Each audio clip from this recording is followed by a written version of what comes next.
छत्तीसगढ़ की तमाम बड़ी खबरों के साथ आपका स्वागत है। मैं हूं लीना। आइए देखते हैं आज की सुर्खियां।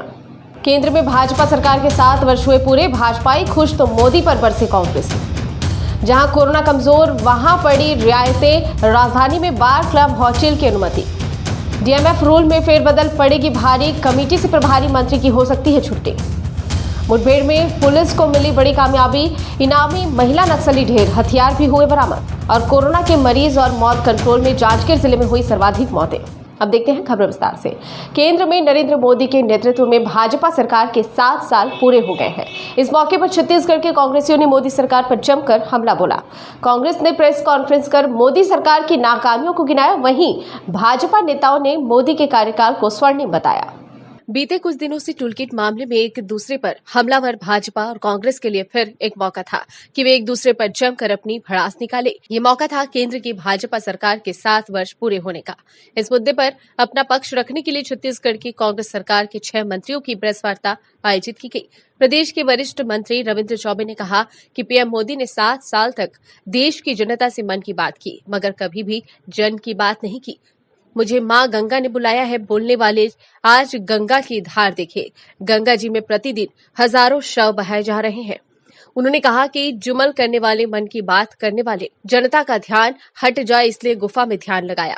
टीका लगना पूरे विश्व में अक्टूबर में शुरू हो गया है, लेकिन देश में नहीं। देश में लॉकडाउन दिल्ली से करते हैं, बाद में आत्मसमर्पण कर दिया। खाद बीज प्रति बोरी 1000 वृद्धि हुई है। किसान परेशान है, अब ये सरकार नहीं चलेगी। 70 साल बनाम 7 साल, मैं आगे आऊंगा उसमें। लगातार 7 साल उनके जुमले को हम सुन रहे हैं और कल भी उन्होंने मन की बात में देश के सामने एक बड़ा जुमला प्रस्तुत किया। हिंदुस्तान की जनता का ध्यान हटाने के लिए जैसे सिल्वर स्क्रीन में कैमरा और लाइट ले जा करके ध्यान लगाते हैं, उसी प्रकार गुफा में ध्यान लगाने का काम आपने किया। मंत्री मोहम्मद अकबर ने कहा कि काला धन अभी तक नहीं आया। 15 लाख देने और रोजगार देने की बात जुमला है। मोदी के पीएम बनने के बाद देश की हालत खराब हो गई है। डेवलप इंडेक्स में 95 से 102 में पहुंच गए हैं। नोटबंदी का श्रेय लेते हैं, उसमें लाखों लोग बेरोजगार हुए हैं। आर्थिक उन्नति की बात किसानों के लिए घातक है। 2.5 एकड़ में 6000, 3 किस्त में राज्य में 1 एकड़ 9000 दे रही है।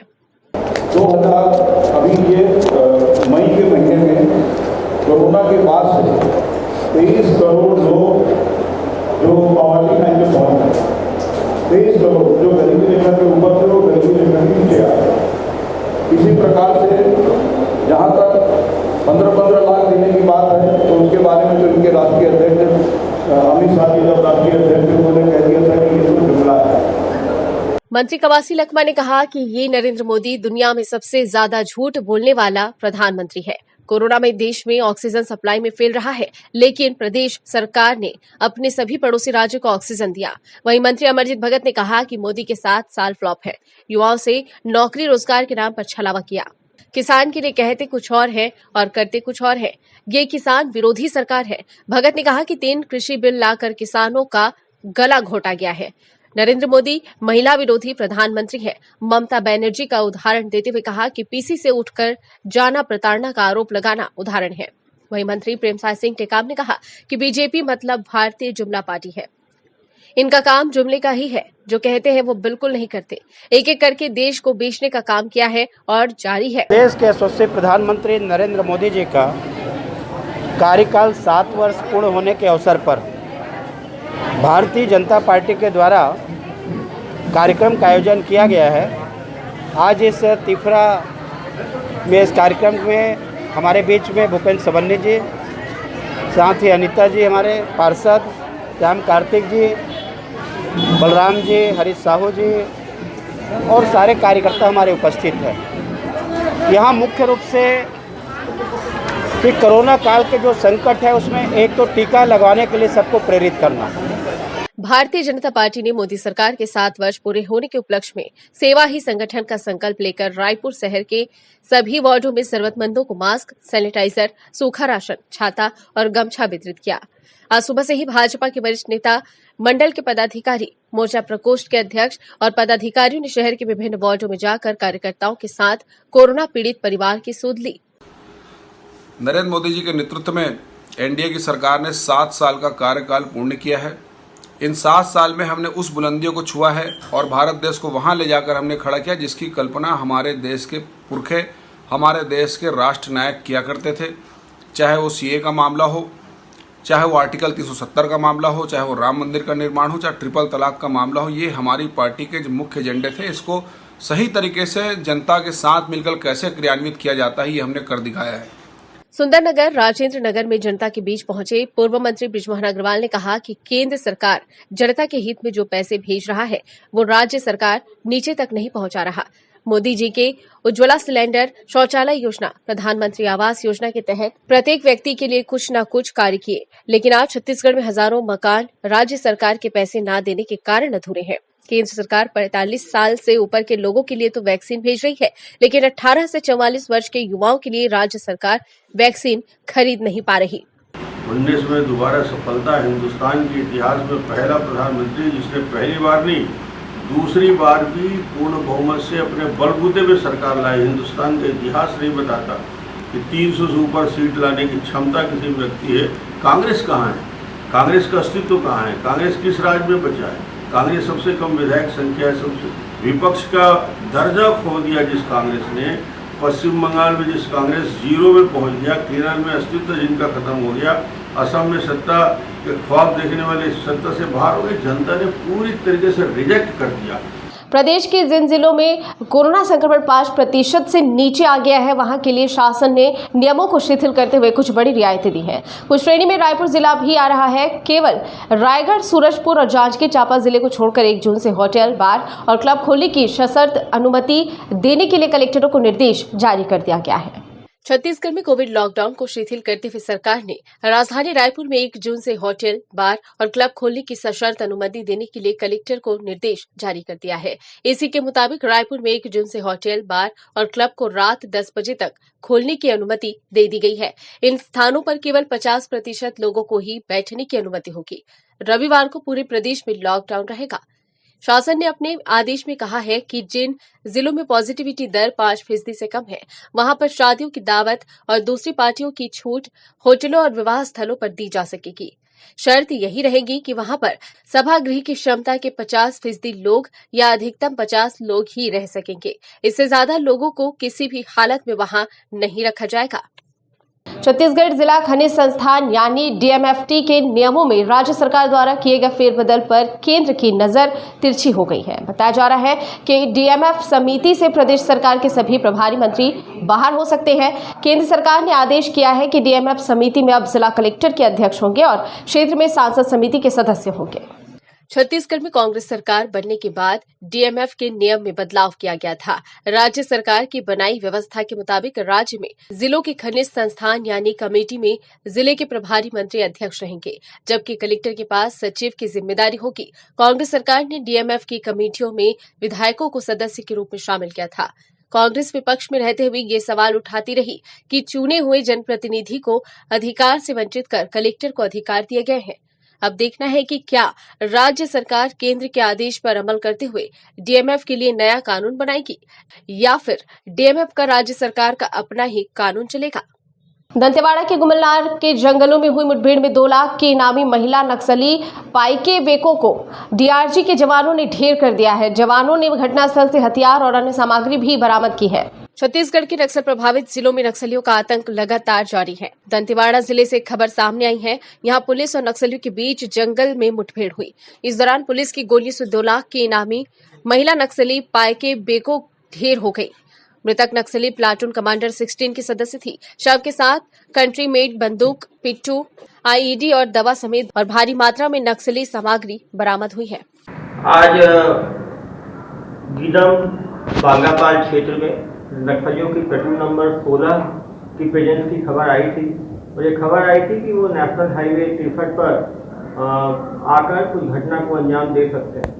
इस सूचना पे दंतेवाड़ा डीआरजी लॉन्च की गई। गुमलनार जो निर्गुंडा जो इंद्रावती किनारा है वो पार करते ही वहाँ पे प्लाटून नंबर 16 के पास भिड़ंत हुई। करीब आधे घंटे भिड़ंत चली जिसके बाद प्लेटून नंबर 16 फरस वैको जो कि रहने वाली पल्लेवाया गांव की है, उसकी डेड बॉडी रिकवर हुई। उसके साथ 2 देसी हथियार मिले, 2 किलो का आईडी मिला।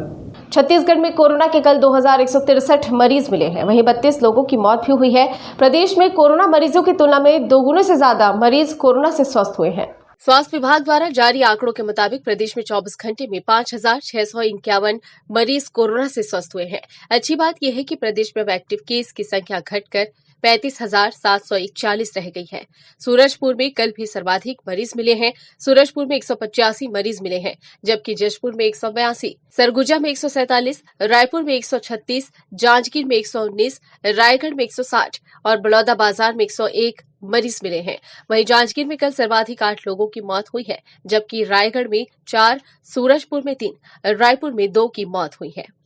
कोरबा जिले के कोयला खदान में सुरक्षा व्यवस्था के तगड़े इंतजाम के बावजूद डीजल चोरों का गिरोह सक्रिय है। बीती रात गेवरा खदान में घुस रहे डीजल चोरों ने पेट्रोलिंग पर निकले सीआईएसएफ के जवानों पर भारी पथराव किया। इस दौरान एक कर्मचारी के घायल होने के बावजूद सीआईएसएफ के जवानों ने जमकर हवाई फायरिंग किया। इसके बाद डीजल चोर अपने एक वाहन को छोड़कर वहां से भाग खड़े हुए। कोरबा जिले के गेवरा, दिपका और कुसमुंडा खदानों में डीजल चोर पूर्व में भी कई कार्रवाई के बावजूद जमकर उत्पात मचा रहे हैं। गेवरा खदान के एक हिस्से में हुई इस घटना के संबंध में सीआईएसएफ के जवान महेश चूड़ामन ठाकरे ने दिपका थाने में एफआईआर दर्ज कराया है। महेश ने बताया कि बीती रात गश्त के दौरान हरदी बाजार बाईपास रोड से गुजरते समय उन्होंने देखा कि 40 से 50 की संख्या में डीजल चोर गेवरा खदान में घुस रहे हैं। 3 चौपहिया वाहनों में सवार होकर आए डीजल चोर ने जवानों पर पथराव शुरू कर दिया, जिससे एक कर्मचारी घायल भी हो गया। सीआईएसएफ के पेट्रोलिंग वाहन में ड्राइवर के अलावा महेश और आरक्षक अनिल यादव ही सवार थे। लगातार हो रहे पथराव के बावजूद दोनों जवानों ने हिम्मत नहीं हारी और इन्होंने एक एक करके 40 राउंड गोलियां हवा में चलाई। लगातार हो रही गोलीबारी से डरे डीजल चोर अपना कैंपर वाहन छोड़कर भाग खड़े हुए। सीआईएसएफ की सूचना पर दिपका पुलिस ने चोरों के वाहन के अलावा सीआईएसएफ की गाड़ी भी जब्त की है, जो पथराव के चलते क्षतिग्रस्त हो गई है। चोरों के वाहन में डीजल से भरे जरीकेन, चोरी में प्रयुक्त पाइप भी मिले। इस वाहन में गोली के निशान भी पाए गए हैं। पुलिस ने इस मामले में विभिन्न धाराओं के तहत जुर्म दर्ज करते हुए डीजल चोरों की तलाश शुरू कर दी है। बीते एक सप्ताह से चर्चा में रहे जशपुर के राजा देवशरण जिला चिकित्सालय में व्याप्त भ्रष्टाचार की जांच शुरू कर दी गई है। इसी बीच जिलाधीश ने गड़बड़ी के आरोप में आरएमओ अनुरंजन टोप्पो को यहां से हटा दिया है। इस मामले को पूर्व विधायक युद्धवीर सिंह जुदेव, पूर्व मंत्री गणेश राम भगत और क्षेत्रीय सांसद गोमती साय ने उठाते हुए सीएस और आरएमओ को हटाकर मामले की निष्पक्ष जांच की मांग की थी। स्वास्थ्य विभाग जशपुर में करोड़ों के फर्जीवाड़े की शिकायत के मुताबिक सिविल सर्जन एफ खाका और एमआरओ अनुरंजन टोप्पो द्वारा पिछले 2 वर्षों में बिना क्रय नियमों का पालन किए बिना टेंडर के ही करोड़ों की खरीदारी कर ली गई। कागजों में खरीदारी का आंकड़ा देखें तो 2019 से 20 और 2020 से 21 में लगभग 109 फर्मों में 1,36,974 रुपए की खरीदारी स्वास्थ्य विभाग ने की है। मामले में सारा फर्जीवाड़ा तब सामने आया जब लॉकडाउन का फायदा उठाते हुए चोरी छिपे इन खरीदी के भुगतान के लिए प्रयास शुरू हुआ। सबसे खास बात तो ये है कि सिविल सर्जन के द्वारा अपनी क्षमता से अधिक की खरीदारी की गई और खरीदी गई सामग्रियों का भौतिक सत्यापन भी नहीं किया गया। भाजपा नेताओं ने इस मामले की निष्पक्ष जांच के लिए सीएस एफ खाका और आरएमओ अनुरंजन टोप्पो को हटाने की मांग की थी। जिला अस्पताल जशपुर में विगत कई वर्षों से वहां सामान क्रय में भारी अनियमितता की जानकारी मिली है। बिना टेंडर के और बिना क्रय नियमों का पालन करते हुए करोड़ों की खरीदी की जानकारी मिली है। मैं छत्तीसगढ़ सरकार से मांग करता हूं कि पहले तो जिम्मेदार अधिकारियों को वहां से अन्यत्र हटाया जाए और एक उच्च स्तरीय जांच कमेटी का गठन करके इस अनियमितता की जांच की जाए और दोषी लोगों के ऊपर सख्त से सख्त ये सरकार कार्रवाई करे। जशपुर जिला कलेक्टर महादेव कावरे ने जिला पंचायत सीईओ की अध्यक्षता में 3 सदस्यीय जांच टीम का गठन कर 1 हफ्ते के अंदर जांच रिपोर्ट प्रस्तुत करने का आदेश जारी किया है। इसके साथ ही अनुरंजन टोप्पो को हटाकर फरसाबहार के सामुदायिक स्वास्थ्य केंद्र में पदस्थ किया गया है। देखिए, जो मीडिया में सोशल मीडिया में चल रहा है कि बिना क्रय नियम का पालन किए स्वास्थ्य विभाग द्वारा कुछ सामग्री का क्रय किया गया है, ये मेरे आने से पहले के कार्यकाल का होता है और इस संबंध में मैंने 3 सदस्यीय जांच कमेटी भी बनाई है जो जांच करके रिपोर्ट देगी। सर कौन कौन है जांच टीम में? जांच कमेटी में सीओ जिला पंचायत और ट्रेजरी के लोग हैं। बहरहाल देखना होगा कि इस मामले की जांच में टीम के समक्ष क्या तथ्य सामने आते हैं और कौन दोषी साबित होता है। पिछले 4 दिनों से फरार आरोपी साहिल जैन को रायपुर पुलिस ने गिरफ्तार कर लिया है। दुर्ग के रहने वाले इस युवक ने 28 मई की शाम रायपुर के कार डीलर के दफ्तर में तोड़फोड़ की और इसकी हत्या कर देने की धमकी भी दी थी। सूत्रों से मिली जानकारी के मुताबिक साहिल केंद्रीय मंत्री रेणुका सिंह का सोशल मीडिया प्रभारी रह चुका है। राजधानी के अमना का चौक पर स्थित एक second hand car dealer Nitin के दफ्तर पर अमन जैन और साहिल जैन पहुंचे थे। यहां इंश्योरेंस पेपर को लेकर विवाद से गुस्साए साहिल ने लात मारकर दफ्तर का दरवाजा तोड़ दिया, फिर रॉड से कांच तोड़ा। ये धमकी भी दी कि अब वो डीलर की कारों में भी तोड़फोड़ करेगा और नितिन की हत्या कर देगा। उसे शहर के कई नेता और पुलिस के लोग जानते हैं, उसका कुछ नहीं बिगड़ेगा। इस मामले में पुलिस ने अमन को गिरफ्तार कर लिया था। अगले ही दिन उसे बेल मिल गई। फिलहाल साहिल की तलाश जारी है। पता चला है कि वो कई लोगों को केंद्रीय मंत्री के नाम की धौंस जमाकर पहले भी चमका चुका है। खुद केंद्रीय मंत्री रेणुका तक कई बार साहिल के कारस्तानियों की शिकायतें पहुंची, जिसके बाद मंत्री ने उसे इस काम से हटा दिया। फिलहाल रायपुर पुलिस को साहिल की तलाश है। कोरबा में नए शहर कोतवाल में कुर्सी संभालते ही ताबड़तोड़ कार्रवाई शुरू हो गई है। कोतवाली पुलिस ने अपने इलाके के 4 लोगों को गिरफ्तार कर 3 किलो गांजा, 6 लीटर कच्ची महुआ शराब और एक मोटरसाइकिल भी जब्ती की है। कोतवाली के इंचार्ज लखन पटले ने बताया कि मुखबिर की सूचना पर इमलीडुग्गू खंडाला स्कूल के पास घेराबंदी कर बिना नंबर वाली मोटरसाइकिल पर सवार 3 लोगों को रोककर तलाशी ली गई। इनके पास से 3 किलो गांजा बरामद हुआ। वहीं इमलीडुग्गू बाईपास मार्ग के पास एक व्यक्ति को पकड़कर 6 किलोमीटर कच्ची महुआ शराब भी जब्त की गई। जिले में लगातार अवैध शराब के विरुद्ध कार्रवाई की जा रही है। इसी तारतम्य में कोतवाली पुलिस द्वारा मुखबिर सूचना प्राप्त होने पर इमलीडुग्गू बाईपास पर सूचना प्राप्त हुई थी कि एक व्यक्ति द्वारा जो है पैकेट बनाकर कच्ची जो महुआ शराब है उसका विक्रय किया जा रहा है। उस आधार पे घेराबंदी करते हुए उस पर कार्रवाई की गई और उसे पकड़ के पूछताछ किया गया, जिससे उसने अपराध स्वीकार किया और आरोपी के पास से 6 लीटर जो है महुआ शराब जब्त किया गया। कोरबा के एसएससीएल पुलिस चौकी क्षेत्र अंतर्गत दोड़ीपारा में देर रात अज्ञात लोगों ने पेट्रोल डालकर बाइक और जीप में आग लगा दी। दोड़ीपारा निवासी अतुल मिश्रा ने बताया कि करीब रात 3 बजे की घटना है, जिसमें बाइक और जीप को किसी अज्ञात व्यक्ति के द्वारा आग लगा दी गई। अतुल मिश्रा के मुताबिक एक ही समय में उनके 2 मित्रों के वाहनों में भी आग लगाई गई है, जिसमें शिवाजी नगर में आशु की जीप में आग लगा दी गई। वहीं गंगा सागर पाठक की जीप में भी आग लगाई गई है। सूचना पर सीआईसीबी पुलिस ने आगजनी की जांच शुरू कर दी है। रात को 3:28 के आसपास छोटा वाला भाई उठाया, बगल वाले लड़के हैं सूरज, वो लोग उठाने के बाद बोले कि गाड़ी में बाहर आग लगी हुई है। उसके बाद 3:30 बजे उठ के बाहर देखे कि हम लोग दोनों भाई और बगल वाले लड़के से मिलकर उस आग को बुझाएं। और इसके अलावा कहाँ? इसके अलावा शिवाजी नगर में ही है, मेरे मित्र हैं आंसू करके, उनकी गाड़ी को भी आग लगी हुई है। कौन सी गाड़ी है वो? उसका क्लासिक जीप है। और गंगा सागर पाठक है, उनकी भी गाड़ी खड़ी हुई थी, उनको भी आग लगाने की कोशिश किया गया है। बुलेटिन में फिलहाल इतना ही। बने रहिए डीबी लाइव के साथ। नमस्कार।